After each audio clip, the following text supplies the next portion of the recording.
Ako ba gihapon ang imong higugmaon? Kung makakita ka og laing tawo nga sama ka nako, dili ko mag-usap sama sa akong gisulti.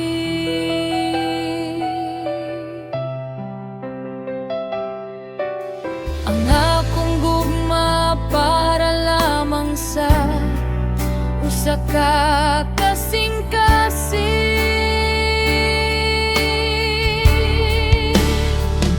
Unta dili lang sa akong dunggan nimo ipabati.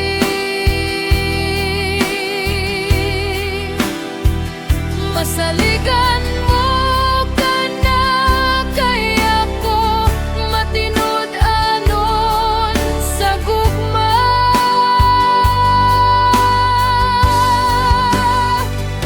Isulti kanunay nga ako ang imong gihigugma.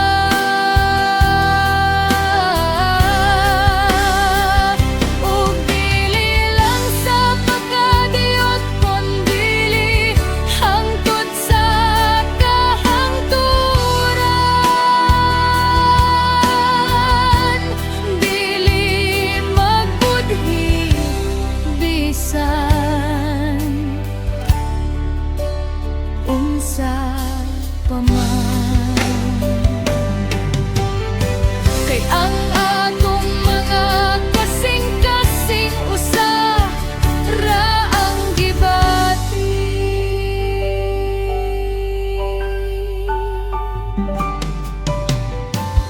Ako ba gihapon sukad pa sa sinugdanan, ug hangtod sa katapusan dili ka magpasagad. Dili ko ingon niya na kaila man ka kanako.